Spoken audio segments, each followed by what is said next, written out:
The show of power was launched before dawn.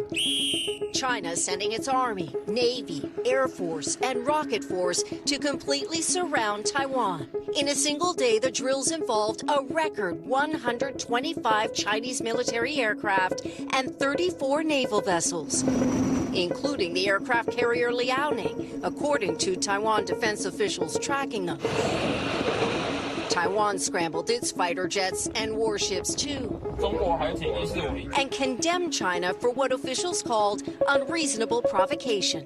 We also need to stay calm and confident to prevail in the struggle between democracy and authoritarianism. China made no secret of what was driving the maneuvers. It was a warning, they say, to any Taiwan separatist forces after accusing Taiwan's president Lai Ching-te of promoting independence in his National Day address last week. In that speech, Lai said Beijing had no right to represent Taiwan, but also said he would work with China on issues like climate change. The offer of goodwill did not go over well here in Beijing, where Lai is neither liked nor trusted. A spokesperson said, "What I can tell you is that Taiwan independence is incompatible with peace in the Taiwan Strait." Videos of the exercise, which were shared widely on Chinese social media, show the scope and scale of what China deployed, including a blockade on key ports. China's People's Liberation Army has also used more gray zone tactics, like patrols and air incursions, to a point where experts say military activity around the island has become normalized. Li Shimin is a retired admiral and former head of Taiwan's armed forces. I don't think the PLA is ready for the full-scale invasion in the next few years. But however, if they want to conduct that kind of very limited military tactic, they are already able to do it, like to seize any one of outlying islands, or even conduct the quarantine for the Taiwan. They can do it. The U.S. said it was seriously concerned about the escalation. China last launched drills in May when Lai was sworn in. This time was framed as the sequel, with the expectation there will be more. Today we're diving into a scenario that many experts fear could be the spark for World War III, a direct military conflict between the United States and China. Now I want to be clear right off the bat. This is a hypothetical scenario. We're going to explore how events might unfold based on current geopolitical tensions, military capabilities, and strategic interests. This isn't about fear-mongering, but about understanding the complicated dynamics at play in one of the world's most volatile regions. To understand how this conflict might start, we need to look at the flashpoint that's been simmering for decades, Taiwan. This island, just 100 miles off the coast of mainland China, is at the center of long-standing dispute. China sees Taiwan as a breakaway province that must be reunified with the mainland, while Taiwan sees itself as an independent nation. The US, meanwhile, has been maintaining a strategic ambiguity position to give Taiwan support, but without officially recognizing it as a country. We actually made 2 videos covering the history, subtlety, and nuances of China and Taiwan. Make sure you check those out. Links down below. Now let's get back to today's video. In recent years, China has been flexing its military muscles, conducting large-scale exercises near Taiwan, and repeatedly violating its airspace. These moves have been met with increased US support for Taiwan, including arms sales and unofficial diplomatic visits. So let's set the stage for our scenario. It's 2027, and tensions have been escalating for months. China has been conducting even larger military exercises, and economic sanctions between the US and China have been reached new heights. Then, on a seemingly ordinary day in July, everything changed. At 3 a.m. local time, China launches a massive missile barrage against Taiwan. Hundreds of missiles rain down on military bases, airports, and key infrastructures across the island. Simultaneously, Chinese cyber attack crippled Taiwan's power grid and communications network. The US military, caught off guard by the sudden escalation, scrambles to respond, American forces at bases in Japan, South Korea, and Guam are put on high alert. But China has anticipated this. Within hours, Chinese missiles strike US bases in Okinawa and Guam, causing significant damage and casualties. This is a clear act of war against the United States. Now, it's important to understand why China would take such a drastic step. For years, Chinese leaders have viewed the US presence in Asia as a threat to their regional dominance. They've been modernizing their military and developing strategies specifically designed to counter US power in the Pacific. But here's the thing. China doesn't need to defeat the entire US military. They just need to make the cost of defending Taiwan too high for America to bear. And that's exactly what they're trying to do. As the news of attacks spreads, the US begins to mobilize its forces. Aircraft carriers in the Pacific start moving toward Taiwan, while B-2 stealth bombers took off from bases in the continental US. Around the world, nations are forced to pick sides.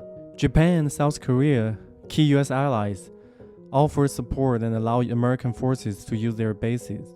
Australia activated its mutual defense treaties with US.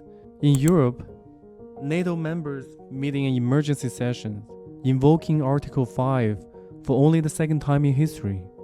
Meanwhile, the global economy goes into freefall. Stock market crash worldwide as investors panic. Oil prices skyrocket due to fear that shipping lanes in the South China Sea could be disrupted. Both sides launch missile cyber attacks, targeting each other's infrastructures, financial systems, and military networks. The internet becomes a battlefield, with widespread disruptions affecting civilians on both sides. As US forces approach Taiwan, they face the gauntlet of Chinese defense. Long-range anti-ship missiles target American vessels, while swarms of drones attempt to overwhelm ship defenses. The human cost is staggering. Thousands of Taiwanese civilians have already died in the initial missile attacks. Now, as Chinese troops begin landing on Taiwan's western beaches, fierce urban combat erupts. US and Taiwanese forces put up strong resistance, but the sheer number of Chinese troops is overwhelming. It's crucial to understand the strategic importance of Taiwan. Beyond the political symbolism, Taiwan is home to TSMC, the world's largest manufacturer of advanced semiconductors. These chips are essential for everything from smartphones to missiles. Whomever controls Taiwan controls the world's most advanced chip production. In the waters around Taiwan, US submarines play a crucial role, sinking several Chinese ships and disrupting their supply line.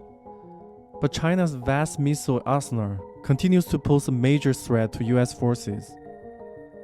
Around the world, protests erupt. In the US, anti-war demonstrators clash with those calling for a stronger response. In China, despite strict information controls, word of heavy casualties lead to murmurs of discontent. The global economy continued to suffer. Supply chains, already strained by years of tension, completely break down. Shortages of consumer goods become common worldwide. Now, let's talk about the elephant in the room: nuclear weapons. Both the US and China possess significant nuclear arsenals. So far, neither side has used them, adhering to the concept of mutual assured destruction. But as the conflict escalated, the risk of a miscalculation leading to a nuclear exchange grows. Military commanders on both sides are on edge. False alarms of nuclear launches caused several close calls. The world holds its breath, hoping that cooler heads will prevail. After 2 weeks of intense fighting, the situation in Taiwan reached a stalemate. China controls about half the island, including some key chip manufacturing facilities. But US and Taiwanese forces have managed to hold on to major cities and the mountainous eastern coast. Behind the scenes, frantic diplomatic efforts are on the way. Neither side can afford a long, drawn-out conflict. The economic damage is already severe, and the risk of a nuclear escalation looms large. This is where things get really complicated. Both sides want to end the fighting, but neither can afford to look weak. The US can't abandon Taiwan without severely damaging its credibility with allies worldwide. China, having invested so much in this invasion, can't simply withdraw without achieving its objectives. Possible compromise solutions begin to emerge. A ceasefire with China withdrawing from Taiwan. But Taiwan agreed to limit on its military and foreign relations. Partition of Taiwan. With China controlling some areas and the rump Taiwanese state remaining under US protection. Eventually, through a combination of battlefield fatigue, economic pressure, and fear of nuclear escalation, a ceasefire is reached. But the world that emerged is forever changed. The geopolitical map is redrawn. US influence in Asia is severely diminished, while China, despite heavy losses, emerged as the dominant regional power. Many nations, seeing the US as unable to protect its allies, drift into China's orbit. The global economy takes years to recover. The disruption to chip manufacturing in Taiwan leads to prolonged shortage of electronic goods. Both the US and China face domestic unrest as their population question the cause of the conflict. The scenario I've laid out is just one possible way a US-China conflict could unfold. The reality, if such a war ever happened, could be even more catastrophic. Millions could die, economies could be shattered, and the risk of a nuclear war would be ever present. That's why diplomacy and mutual understanding are so crucial. The current tension between the US and China are real, but they're not insurmountable. Both nations have far more to gain from cooperation than conflict. As we navigate this complex relationship in the real world, it's vital that we learn from history, understand each other's perspectives, and work tirelessly to find peaceful solutions to our differences. Because this alternative, as we've seen, is too terrible to contemplate. Thanks for watching, guys. If you found this video informative, please like and subscribe and share it to your friends. And let me know in the comments, what do you think are the best ways to prevent such a catastrophic conflict from ever happening? And see you in the next video.